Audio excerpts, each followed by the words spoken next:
മുരളി ശോഭിക്കാതെ ഞാൻ പറയുന്നൊന്ന് കേക്ക്. മുരളി ഒന്ന് കാണാനും 2 മിനിറ്റ് സംസാരിക്കാനുള്ള ഉദ്ദേശത്തോടെയാ ഞാനിങ്ങോട്ട് വന്നത്. നിന്റെ ഓഞ്ഞ സംസാരം എനിക്ക് കേൾക്കണ്ട. ഇനി ഇവിടെ നിന്ന എന്റെ സ്വഭാവം മാറും. ഓക്കോ? ഇറങ്ങി പോവാനല്ലടാ പറഞ്ഞത്. ഇറങ്ങടാ വെളിയിൽ. നിനക്ക് പറഞ്ഞാ മനസ്സിലാവില്ല. ഇറങ്ങി പോടാ വീട്ടിൽ നിന്ന്. ഇവൻ എന്താ ഈ കാണിക്കണത്?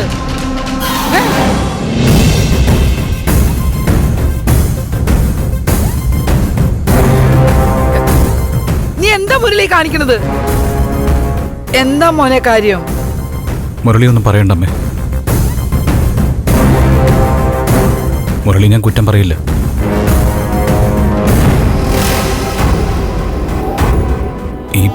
ഈ ലോകം മുഴുവൻ തെറ്റുകാരനെന്ന് വിധിച്ചവനെ എല്ലാവരും ആ കണ്ണിലെ കാണും.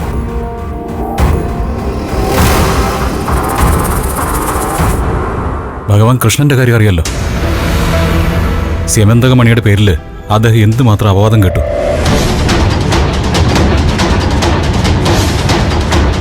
കള്ളനെന്നും കൊലപാതകയെന്നും അദ്ദേഹത്തെ വിളിച്ചില്ലേ?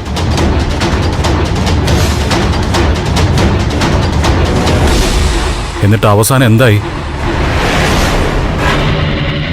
പ്രസേനനെ ആരാ കൊന്നത്? അത്രേ ഉള്ളൂ.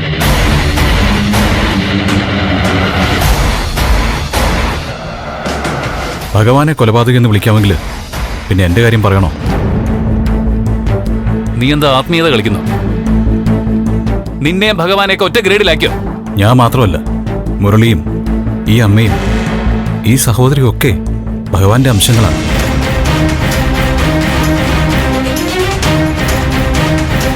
ആ, ഞാനത് അറിയാൻ വൈകി.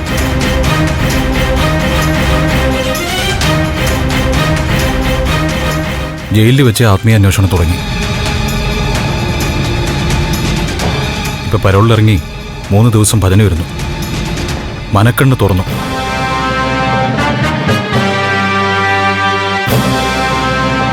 കാണാത്തത് പലതും കാണുന്നു, അറിയാത്തത് പലതും അറിയുന്നു.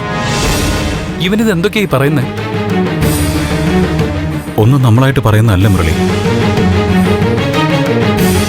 നമ്മുടെ ഉള്ളിലെ ചൈതന്യം ഉണ്ടല്ലോ, അതങ്ങനെ നമ്മളെ കൊണ്ട് പറയിക്കുന്നതല്ലേ. അല്ല, പ്രകാശൻ എന്തിനാ ഇപ്പൊ ഇങ്ങോട്ട് വന്നത്?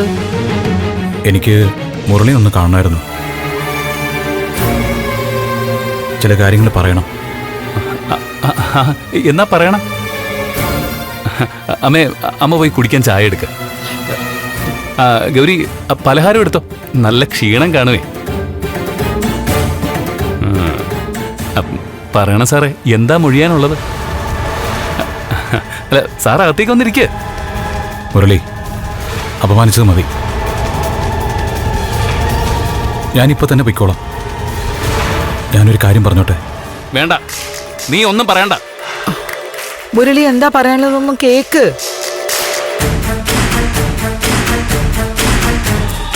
മോൻ പറ. മുരളിയാണല്ലോ ദേവികയുടെ ഡ്രൈവർ. അർജുനന്റെ തേരാളിയായി ശ്രീകൃഷ്ണ ഭഗവാൻ അർജുനനെ എങ്ങനെ സംരക്ഷിച്ചോ, അതുപോലെ മുരളി ദേവികയെ സംരക്ഷിക്കുന്നറിയാം. മുരളി പക്ഷേ ഇനി കൂടുതൽ ശ്രദ്ധ വേണം.